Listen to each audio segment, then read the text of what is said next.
وہ تمہارے اسپیکر نے رولنگ دے کر اس کو غیر آئینی رولنگ دے کر اور ہمارا vote of no confidence reject کیا تھا، اور اس کے بعد تم نے یہ ساری ڈیزالو کر دی اسمبلی. تو پھر مانو کہ چیف جسٹس نے صحیح کیا تھا. اس کے لیے تانے مت تو کہ جی رات کو کھلی تھی کورٹ، رات کو کھلی تھی کورٹ. کیوں نہیں کھلی کورٹ؟ جب آپ کی رولنگ اس طرح سے آتی ہے کہ جی آپ ووٹ آف نو کانفیڈنس کو ریجیکٹ کر رہے ہو کسی غیر آئینی اور غیر منطقی ایک آرٹیکل کے اوپر، تو کیوں نہیں کورٹیں آنکھیں کھولیں؟ آنکھیں کھولنے کا ان کو حق تھا. اسلام آباد ہائی کورٹ میں کوئی گیا درخواست لے کر، سپریم کورٹ میں کوئی گیا درخواست لے کر. اگر وہ جاتے ہیں درخواست لے کر تو چیف جسٹس کیوں اپنے دروازے بند کرے؟ عدالت کے دروازوں کے علاوہ ہمارے پاس بچہ کیا تھا؟ آپ نے تو اپنی مرضی کر لی نا. آپ نے تو اسپیکر کو زبردستی کہا لکھو یہ رولنگ، اپنا نام بھی لکھو. اس بیچارے نے اپنی جان بچائی، عزت بچائی، اور کہا صحیح میں جا کے نہیں پڑھوں گا، ڈپٹی اسپیکر کو کہو جا کے وہ پڑھے. آپ نے جو اپنا کیا ہوا ہے وہ آپ بھول گئے. اپنی اتنے بڑے آدمی بن گئے ہو، اتنے غرور میں آ گئے ہو کہ ابھی بھی تمہارا غرور نہیں ٹوٹا. تم نے کہا اسپیکر کو کیسی رولنگ دے، تمہارے اوپر کورٹوں نے کہا کہ تم نے غیر آئینی کام کیا ہے، آئین شکنی کی ہے. ایک پرائم منسٹر پر الزام لگا آئین شکنی کا. یہ شکر کرے کہ آرٹیکل 6 اس کے اوپر ابھی تک چیف جسٹس نے سو موٹو کر کے نہیں لگایا. کیا بات کر رہا ہے عمران؟ اچھا کھوٹر صاحب، پہلے آپ لوگوں نے عمران خان کے خلاف عوامی لانگ مارچ کیا تھا. اب اس مہینے کے آخر میں عمران خان لانگ مارچ میں 20 لاکھ لوگ اسلام آباد لے کر آ رہے ہیں، تو آپ لوگوں کی جو حکومت ہے کیا خطرے میں ہے؟ دیکھیں بات سنیں، ہم اپنی قوت سے چلے تھے اور ڈی چوک تک پہنچے تھے. ہم نے 10 دن لگائے تھے. ہم ہر جگہ سے گھومتے گھومتے گھومتے گھومتے وہاں پہنچے تھے. ابھی عمران خان کے اس لانگ مارچ کا کوئی خد و خال میں پتہ نہیں ہے. اگر ہمیں وہاں کھڑا کرنے دیا گیا، پی ایم ایل این کو ایک اور جگہ کھڑا کرنے دیا گیا، جے یو آئی کو ایک اور کھڑا کرنے دیا گیا، 3 جگہوں پہ لوگ گئے. خود عمران نے ڈی چوک پہ جلسہ نہیں کیا، کورٹ کے کہنے کے مطابق پریڈ گراؤنڈ میں چلا گیا. یہ سب ہوا ہے نا اس ملک میں. مجھے نہیں معلوم وہ ڈی چوک پہ آنا چاہتا ہے، مجھے نہیں معلوم وہ پریڈ گراؤنڈ میں جانا چاہتا ہے، مجھے نہیں معلوم وہ کسی روڈ پر دھرنا دینا چاہتا ہے. ابھی کچھ پتہ نہیں ہے. لیکن اگر ہم نے لانگ مارچ نکالی تو وہ بھی نکال سکتا ہے. جے یو آئی نے پہلے آزادی مارچ میں اتنا بڑا شو کر دکھایا تھا، اس کو بھی تو کرنے دیا تھا نا. ہم بھی کیوں روکیں گے؟ ہاں ٹھیک ہے. ہاں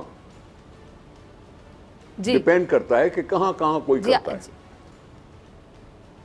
اچھا کہاں کوئی کرتا ہے، یعنی کچھ جگہوں پہ روکا جا سکتا ہے، کچھ پہ نہیں. ایک اور میں بات کرنا چاہتا ہوں. اگر دھرنوں سے کوئی حکومت جاتی تو نواز شریف صاحب کی حکومت چلی جاتی، لیکن نہیں گئی. دھرنا جس کے لیے ریکارڈ بجاتا ہے کہ جی میں نے اتنے دن دھرنے دیے، کر کے دکھائی کوئی اور پارٹی، کر کے دکھائی کوئی اور پارٹی. اس دھرنے سے نواز شریف کی حکومت نہیں گئی تھی. نواز شریف کو مارا کورٹ نے پاناما لیک کیس میں، جس میں اس کو اپنا اعتراض ہے کہ بھائی بات پاناما لیکس کے چوریوں کی، اور بات نکلی کہ دبئی سے تم نے تنخواہ ڈکلیئر نہیں کی اس لیے تمہیں ڈسکوالیفائی کیا. اپنی جگہ پہ وہ الگ کیس ہے. لیکن دھرنوں سے عمران خان پہلے آزما چکا ہے، حکومت گئی نہیں تھی. آئندہ بھی دیکھیں گے، جب آئے گا وقت تبھی بتائیں گے. ابھی تو وقت سے پہلے کی بات ہے نا، آپ کا سوال وقت سے پہلے کا ہے. اچھا آپ نے ایک اور بات کی کھوٹر صاحب، ابھی آپ نے گفتگو کے دوران بولا کہ ڈیپینڈ کرتا ہے کہ وہ جاتے کہاں پر ہے، کس جگہ پر جاتے ہیں 20 لاکھ لوگوں کو لے کر. یہ ذرا اس کی وضاحت کیجئے گا. میں عرض کروں، یہ اس کی خواہش ہوں، یہ خواہش ہے. اب جیسے انہوں نے حکومت گرنے سے پہلے اسلام آباد میں جلسہ کیا تھا، کیا وہ 30 لاکھ تھے جس کے لیے یہ 30 لاکھ کا مجمع ہے، یہ 30 لاکھ کا مجمع ہے؟ وہ تھے. اگر ایسے ہی 30 لاکھ لے جاتا ہے تو بھلے لے جائے. نہیں تھے 30 لاکھ. اچھا کیا لکھا فلاں ایجنسی نے 30,000 تھے، کسی نے کہا 40,000 تھے، کسی نے یوں کہا، کسی نے یوں کہا. میں کچھ نہیں کہتا، لیکن دوسرے لوگوں نے جو رپورٹ کی اخباروں میں جو میں نے پڑھی، اس کو بھی تو وہ 30 لاکھ کہہ رہے تھے نا. اچھا کھوڑا صاحب پیپلز پارٹی کے خواہش ہے 20 لاکھ. پیپلز پارٹی کے فرد اللہ بابر صاحب نے جی جی میں سمجھتا ہوں جی میں سمجھتا ہوں کہ عمران خان صاحب نے اپنے فالوورز کو ہلڑ بازی بچانے کی ٹریننگ تو ضرور دی ہے. ایک دفعہ بھی میں عمران خان کو جنرل مشرف سے تشبیہ دیتا ہوں. اس نے آئین کی پرواہ نہ کرتے ہوئے حکومت پہ قبضہ, اس نے غیر آئینی آرٹیکل لگا کے, غیر آئینی طور پر آرٹیکل لگا کے اسمبلی کو ڈیزالو کیا. میں مشرف کے ساتھ ہی اس کو تشبیہ دیتا ہوں. اور جس طرح کے اس نے رویہ رکھا ہے, ابھی کیا کیا انہوں نے مسجد نبوی میں, مدینے کی ریاست کی سیاست, مدینے کی ریاست, مدینے کی ریاست, مدینے کی ریاست کے علاوہ اور کچھ ہوتا نہیں تھا. اب مدینے کے ریاست میں کھڑے ہو کر مسجد نبوی میں مسجد نبوی کی بے عزتی کی, گستاخی کی اس اس میں ان کے لوگوں نے. شیخ رشید نے کیا کہا, جہاں جائیں گے ان کے ساتھ حشر ہوگا. یہ ایسے ہی ہے جیسے غلام ارباب رحیم. اچھا تھوڑا سا اسی سے ریلیٹڈ میں آپ سے پوچھنا چاہ رہی تھی, اسی سے ریلیٹڈ فرد اللہ بابر صاحب نے یہ جو پی ٹی آئی رہنماؤں پر توہین مذہب کے مقدمات بن رہے ہیں ان کی مذمت کی ہے. آپ کے پیپلز پارٹی کے فرد اللہ بابر صاحب نے, وہ کہہ رہے ہیں ہمیں ملک میں توہین مذہب قانون کے غلط استعمال کو روکنا ہوگا. یہ ان کی ذاتی رائے ہے یا پارٹی کا نظریہ ہے, یہ میں جاننا چاہ رہی ہوں آپ سے, کیونکہ یہ کہا جا رہا ہے کہ ان مقدمات کا مقصد انتقامی کارروائی بھی ہے. یہ ایک رائے ہے. جی جی جی گھوڑا صاحب, یہ آپ فتوے جاری نہ کریں نا, آپ سوال کریں. فتوے جاری نہیں کریں, سوال کریں. میں نے کیا کہا, میں سوال پوچھ رہی ہوں آپ سے, میں فرد اللہ بابر صاحب کو کوٹ کر رہی ہوں. میں جواب دے رہا ہوں, میرا جواب پورا نہیں ہو رہا ہے, آپ دوسرا سوال کر دیتی نا, اس لیے میں آپ سے گستاخی کر رہا ہوں. شیخ رشید اور فواد چودھری نے انہیں کہا کہ جہاں جائیں گے ان کا حشر ہوگا, یہ ہوگا, یہ ہوگا. اسی طرح سے یہی زبان ارباب غلام رحیم نے استعمال کی تھی جب 18 اکتوبر کو بے نظیر بھٹو ملک واپس آئی تھی, اور اس نے کہا تھا یہ جو جلوس ہے یہ 12 بجے کے بعد چلے گا ہی نہیں. اور عین واقعہ بھی 12 بجے ہی ہوا تھا. وہ جو دہشت گردی کا واقعہ جس میں 200 لوگ ایک لمحے میں ہم سے بچھڑ گئے, اس کے لیے ارباب رحیم نے بھی یہی استعفال کیا تھا. یہ بات آئے گا نہیں. شیخ رشید کے آگے جائیں گے تو یہ حشر ہوگا, دوسری جگہ جائیں گے تب بھی یہ حشر ہوگا. خود عمران خان کہہ رہا ہے نکل آؤ, تراویح کے بعد نکل آؤ اور دکھاؤ یہ ان کو مزہ. جاؤ ان کے حلقوں میں, ان کو چور کہو اور ان کے ناختہ بند کرو, ان کے گھروں کے باہر جا کے یوں کرو, ان کے یوں کرو. یہ خود تبلیغ کر رہا ہے. یہ تبلیغ کر رہا ہے انتشار پھیلانے کی, اس طرح گنڈا گردی کرنے کی. اس میں پارلیمانی ذہن ہے ہی نہیں, پارلیمانی جمہوری نظام سے یہ واقف ہی نہیں ہے. یہ جنرل مشرف سے واقف ضرور ہے. بہت شکریہ کھوڑا صاحب آپ کے وقت کے لیے. آپ سے ملاقات ہوگی اس بریک کے بعد.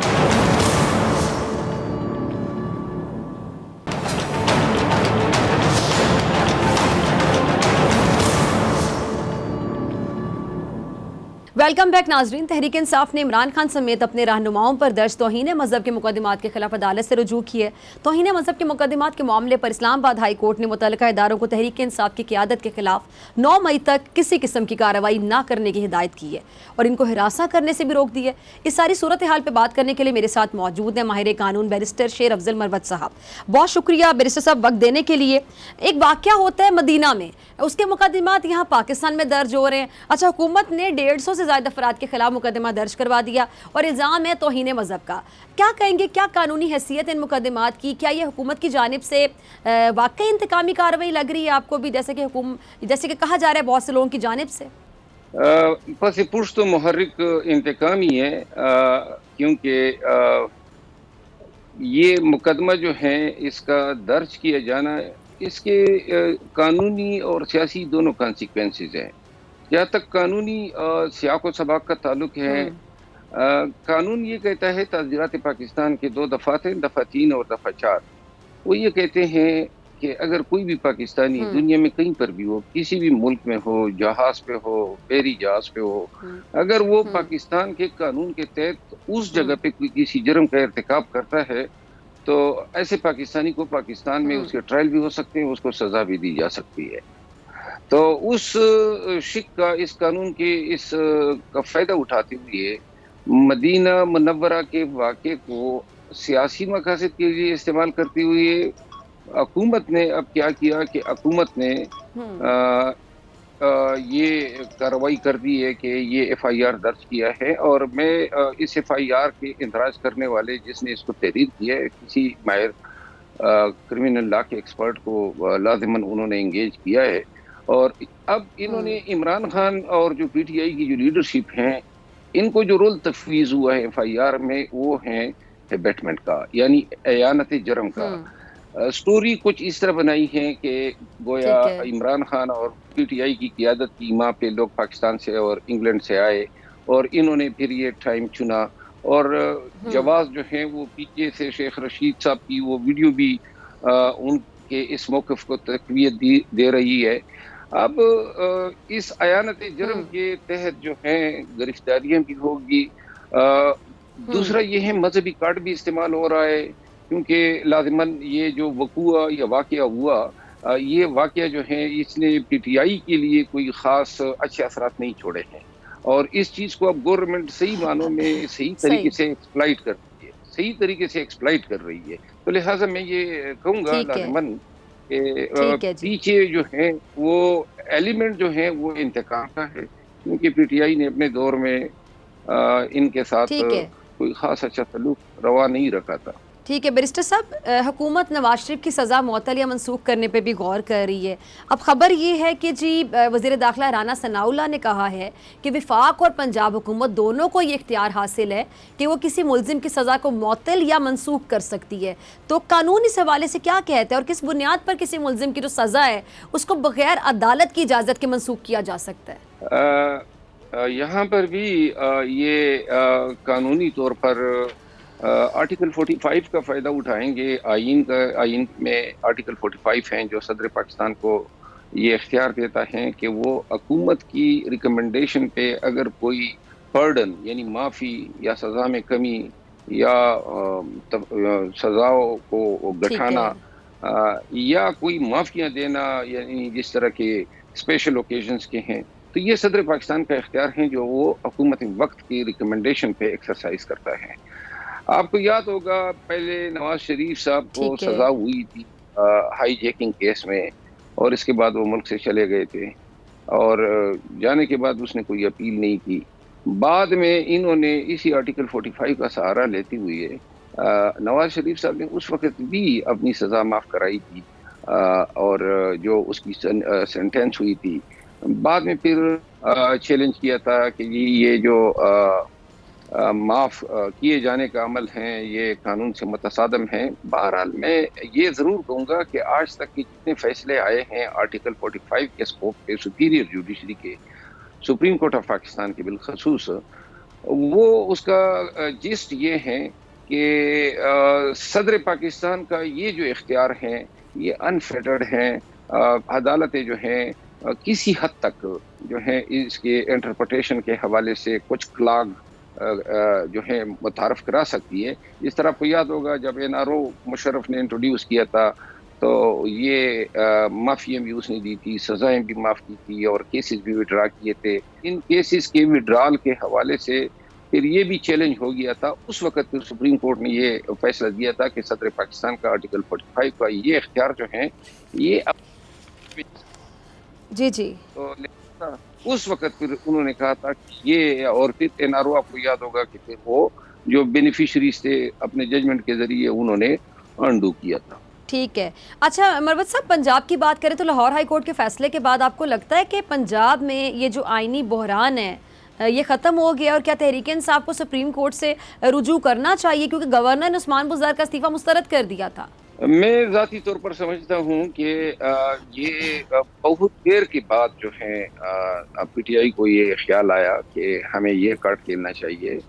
اب عدالتیں جو ہیں وہ انٹینشن کو دیکھیں گی لازماً، کہ اگر بزدار صاحب کا استعفیٰ جو تھا وہ انٹینشنلی پرائم منسٹر کے نام لکھا کیا تھا، اور آیا اس کے جو پی ٹی آئی کے استعفے کے بعد کے جو حرکات سکنات تھی یا جو ان کے مووز تھے، کیا وہ مووز اسی طرح اس چیز کی نشاندہی کر رہے ہیں کہ یہ بزدار صاحب جو ہیں یہ کو رہنا چاہیے. لیکن اس طرح کو نظر آ رہا ہے کہ بزدار صاحب کا استعفیٰ پھر بعد میں اس ٹھیک کے ہے. انٹرویو میڈیا پہ آیا, اس نے اون کیا ہے, یعنی پرائم منسٹر کو ایڈریس کرتا ہے بجائے گورنر کے. تو میرا خیال یہ ہے کہ یہ کوئی اتنا زیادہ مستحکم کیسے نہیں ہوگا پی ٹی آئی کا کہ اس بنیاد پہ حمزہ شہباز کی ٹھیک ہے. الیکشن ریورس کرے. بہت شکریہ بیرسٹر صاحب آپ کے وقت کے لیے. اسی کے ساتھ برخان کو دیجیے اجازت. آپ سے ملاقات ہوگی انشاءاللہ کل سیم ٹائم سیم چینل. اگر زندگی نے وفا کی, دعاؤں میں یاد رکھے گا, اپنا بہت خیال رکھے گا. اور جانے سے پہلے میری جانب سے, میری ٹیم کی جانب سے تمام اہل وطن کو عید کا چاند بہت مبارک ہو. اللہ نگہبان.